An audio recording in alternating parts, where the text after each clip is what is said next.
As you guys can see, my hair is taken on a life of its own because it's that time. It's March Madness. We're gonna get into my Elite 8 predictions. Let's go. I'm Christine Butterfield. Welcome to my channel. We're talking all things March Madness this time of year. So now I'm gonna get into my Elite 8 predictions. Now listen, I know there's a few of you that came for me for the teams not to pick, my teams that were going far, and listen, March Madness really March Madness me this year. I'm gonna admit it, but I think we got it together for the Elite 8. So let's go. Pull this out because I got receipts. This is my bracket right now, and every team I've guessed right has been written in green. Every team I've guessed wrong has been written in red. And I still got a good amount of teams right in the Sweet 16.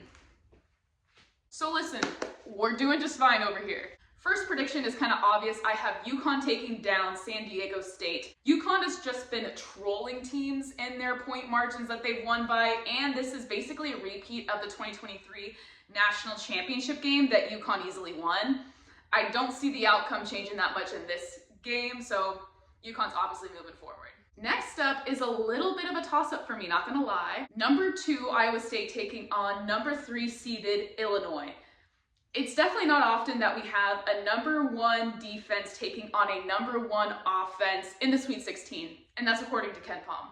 But I don't know who you guys got this one. Let me know in the comments. In my original bracket, I had Iowa State moving on, but Illinois' offense is really looking good, I'm not gonna lie. To keep it short with my bracket, I will say Iowa State, just because usually defense wins out over offense, but this one really is a toss-up for me. Next up, North Carolina beating Alabama. North Carolina has a top-ranked offense, ranked number 17 according to Ken Pom, and they're ranked 6th in the nation when it comes to defensive efficiency. Alabama, on the other hand, top 5 offense. They have the number 4th ranked offense in terms of offensive efficiency, but their defense really takes a plummet down, which I've talked about in previous videos. They are not even in the top 100 in ranked defense. I'm just outside. They're the 101 ranked defense according to Ken Pom. And I just can't trust a team in the Sweet 16 that doesn't have a top 50 defense, let alone a top 100. So, and I also just think that North Carolina has a more rounded out offense, so I have the Tar Heels moving forward. Next, we got our first upset alert, Clemson beating Arizona. Both teams had some bad losses in their regular season, but I think that Arizona isn't necessarily peaking right now. Clemson, they have a top 25 strength of schedule. It was in ranked 23rd, I believe, in Ken Pom, and they also beat North Carolina earlier in the season. So if Clemson wins this game and North Carolina wins theirs, you're gonna see a rematch in the Elite 8, which I think would be really interesting. There's also a storyline there, though, if Arizona wins and moves on to the Elite 8, because Caleb Love, their star, used to play for North Carolina. So there is a storyline, I think, either way. However, I do think that Clemson is going to upset Arizona in this one. But let me know in the comments if you see that upset coming or if you have Arizona moving on. Because in my bracket, I do have Arizona moving on. But now I'm thinking maybe Clemson gets the edge. Another upset alert, I have Duke beating Houston. This is mainly due to the fact that Houston has 3 injured players that are just very key in their lineup, and we saw how much that hurt them in their previous game where they barely beat Texas A&M in overtime. I think a lot of this is going to come down to how much Duke can handle Houston's physicality, but also what version of Duke are we going to see?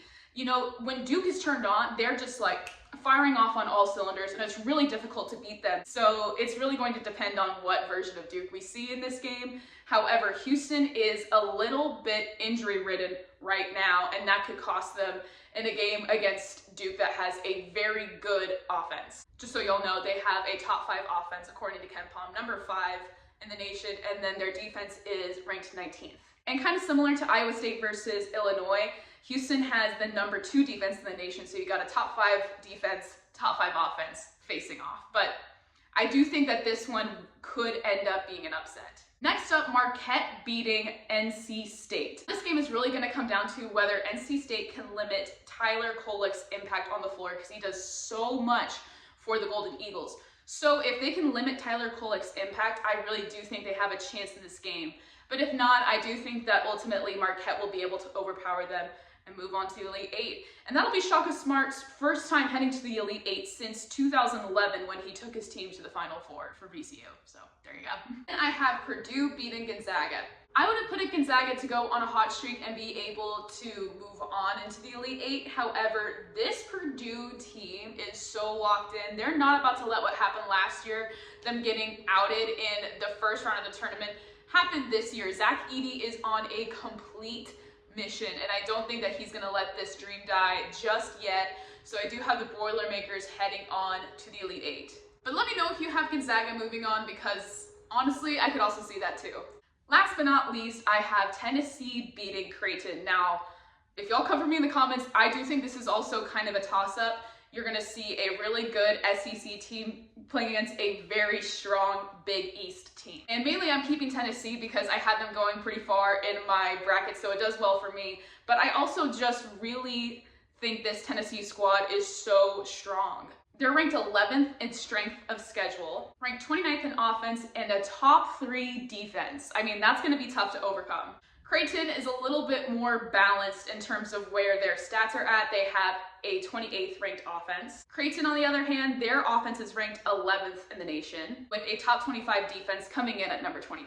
Both schools have had really strong wins leading up to this game. Tennessee beat South Carolina, Kentucky, Alabama twice, Ole Miss when they were ranked, NC State, who's still in the NCAA Tournament.